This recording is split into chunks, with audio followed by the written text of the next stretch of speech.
वो धर्मपुरी का साम्राज्य था और उस राज्य का युवराजा प्रतापरुद्र। प्रतापरुद्र के पूर्वजों ने बहुत लड़ाइयाँ लड़के बड़ी मेहनत से उस साम्राज्य को खड़ा किया था।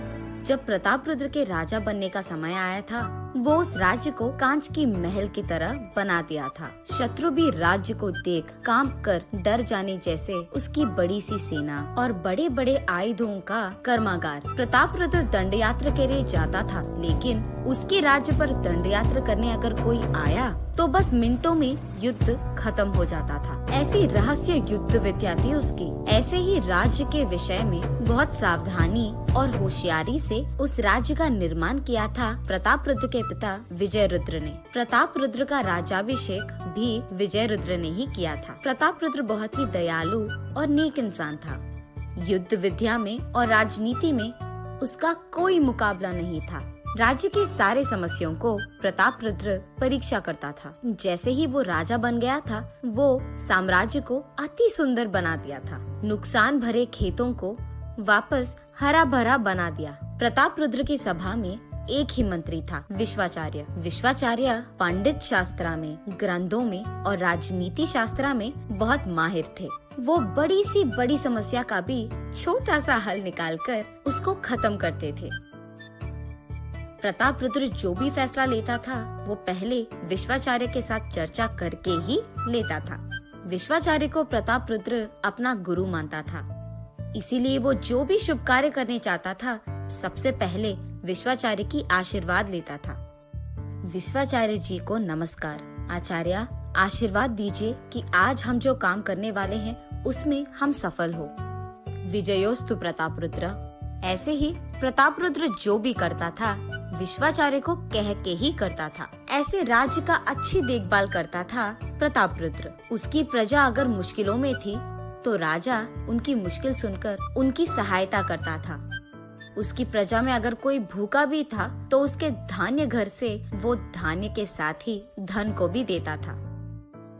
कुछ समय बाद धर्मपुरी गांव में बहुत ज्यादा बारिश गिरने के कारण सारे राज्य का सत्यानाश होता है। राज्य में मौजूद सारे खेत खराब हो जाते हैं और उसके साथ ही प्रजा के घर भी। इस मुश्किल के कारण सभी बहुत परेशान होते हैं। राज्य प्रजा के पास मौजूद सारा आहार खत्म हो जाता है। इस सब के बारे में मंत्री के द्वारा युवराजा प्रतापरुद्र पता करता है। महाराजा, राज्य में मौजूद सारे खेत खराब हो गए हैं, उसके साथ ही प्रजा के घर भी। अब तो उनके पास खाने के लिए भी कुछ नहीं बचा है महाराजा। पशु पक्षी को साथ लेकर सभी भूखे पेट रो रहे हैं महाराजा। महामंत्री, ये कैसे हो सकता है? तुरंत हमें इसके बारे में कुछ करना होगा। हमारे धान्य घर में मौजूद सारे आहार को प्रजा में बांट दीजिए। कर तो सकते हैं युवराजा, लेकिन हमारे धान्य घर में मौजूद सारा धान्य को भी थोड़ा थोड़ा करके हमने अगर बांट भी दिया, वो फिर भी हमारे प्रजा में सिर्फ 75% लोगों को ही मिल पाएगा।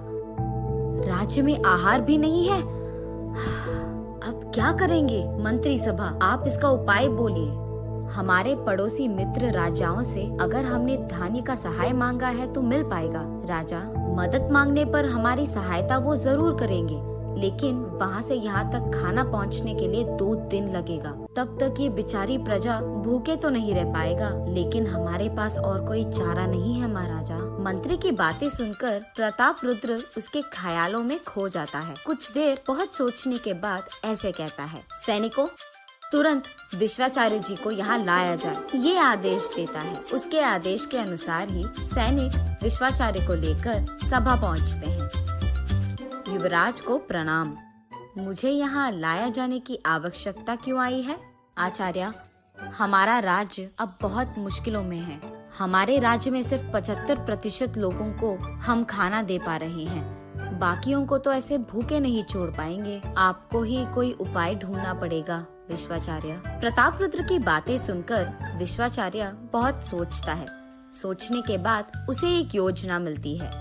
अरे रे, इतनी छोटी सी बात, इसको आप मुझ पर छोड़ दीजिए महाराजा। इसका हल भी मैं ढूंढूंगा और प्रजा की भूख भी मैं ही मिटाऊंगा। मेरे साथ बस 10 सैनिकों को भेज दीजिए। ये कहकर वहाँ से चले जाता है विश्वाचार्य। वहाँ से विश्वाचार्य भूखे प्रजा के पास जाकर ऐसे कहता है, सभी सुनिए, तुम सबके पास जो भी गाय मौजूद है उनका दूध निचोड़कर उसे हमारे राज्य की रसोई के पास लेकर आइए, और ऐसे ही सैनिकों से भी नष्ट हुए गन्ने के खेतों के पास ले जाकर उसे साफ करवा के जमा किए गन्नों से उसका रस निकलवाता है, और उसे भी सैनिक और प्रजा राज्य रसोई में दूध और गन्ने की रस के साथ पहुंच जाते हैं, और उस सबको वहां से भिजा देता है विश्वाचार्य। ये सब लाने के लिए धन्यवाद, लेकिन अब तुम यहाँ से जा सकते हो। ये कहकर वहाँ मौजूद बावर्ची से विश्वाचार्य ऐसे कहता है, सुनो, इस दूध और गन्ने से अच्छा गन्ने की मिठाई बनाओ। विश्वाचार्य के आदेश के अनुसार ही बावर्ची गन्ने की मिठाई बनाता है। आचार्य, गन्ने की मिठाई तैयार है। हो गया क्या? ठीक है, अब तुम भी यहाँ से चले जाओ।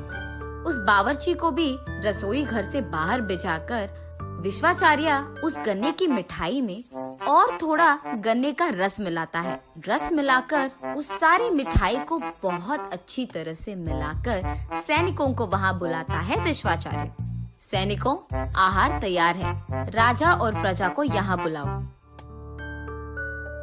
सभी वहाँ पहुँचते हैं, और वहाँ पहुँचते ही वहाँ मौजूद गन्ने की मिठाई को देख बहुत खुश होते हैं। पहली बार सारी प्रजा को थोड़ा थोड़ा करके परोसो, उसके बाद जिन जिन को चाहिए वो आकर दूसरी बार परोसेंगे। लेकिन सारी प्रजा पहली बार खाने से ही पेट भरने के कारण वहाँ से खुशी खुशी चले जाते हैं।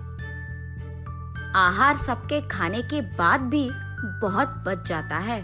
प्रतापरुद्र को ये बात समझ में नहीं आती है कि जो आहार पहले इस सब प्रजा के लिए काफी नहीं था, वो अचानक सबके खाने के बाद भी इतना बच कैसे गया। विश्वाचार्य, आपने ऐसी कौन सी मंत्रा डाली है कि अचानक अब यही आहार सबके लिए काफी हो गया? ये आपने कैसे किया? महाराजा, ये कोई माया या मंत्रा नहीं है। पूर्व आपके जन्मदिन के समारोह में आपने हलवा बनवाया था, याद है? वो हलवा इतना स्वादिष्ट था कि मैं खाने से पहले ही उसके 2 कप खा लिया, लेकिन ज्यादा मीठा होने के कारण मैं और ज्यादा नहीं खा पाया। इतना ही नहीं, उसी दिन आपके जन्मदिन के समारोह में मौजूद बहुत सारा खाना मैं खा ही नहीं पाया। उस दिन मुझे समझ आया कि मीठा ज्यादा होने पर हमारा पेट जल्दी भर जाता है। बस उसी मंत्रा को मैंने यहाँ इस्तेमाल किया है। हालांकि हमारे पास आहार कम था, लेकिन उस गन्ने की मिठाई में गन्ने का रस ज्यादा मिलाने के कारण लोगों को लगा कि उन्होंने ज्यादा खा लिया। बस इतनी सी समस्या के लिए आप इतने परेशान हो गए। ये सुनकर प्रतापरुद्र विश्वाचार्य को प्रणाम करता है। विश्वाचार्य हंसते हुए वहाँ से चले जाता है। उसके बाद आने वाले आपत्ति के बारे में पहले ही सोचकर प्रतापरुद्र ने उनके धान्य कार्यक्रम में कुछ आहार जमा किया था।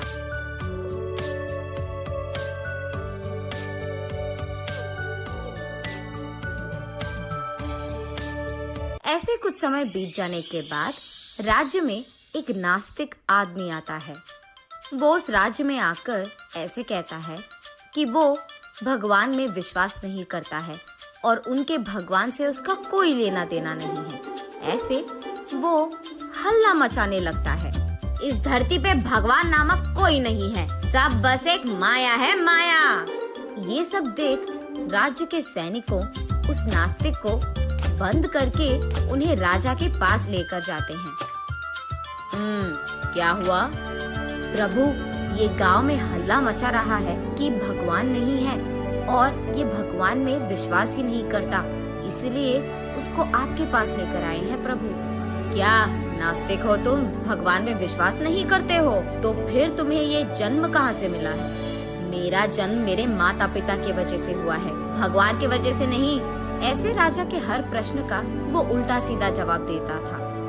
ये सुनकर विश्वाचार्य उसके पास जाकर ऐसे कहते हैं, ओ, तो तुम कहते हो कि भगवान नहीं है? हाँ, नहीं है। तो जिस भगवान का हम पूजा करते हैं उनका देन तुम नहीं लेते हो, है ना? हाँ, तुम्हारे भगवान का दिया हुआ कुछ भी मैं नहीं छूऊंगा। मैं सिर्फ मनुष्य के बनाया कुछ छूऊंगा। ओह, ऐसे कहते हो? हाँ, ऐसे ही है।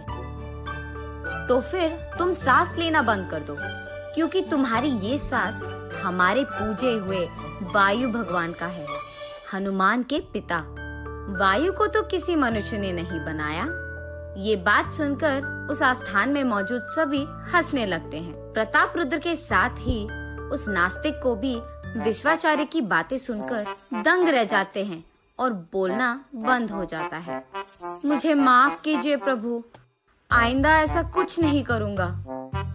ये देख प्रताप रुद्र विश्वाचार्य का अभिनंदन करता है और विश्वाचार्य वहां से हंसते हुए चले जाता है। तब से विश्वाचार्य की बातें और उनके किए काम के बारे में सभी बहुत अच्छा बोलते थे।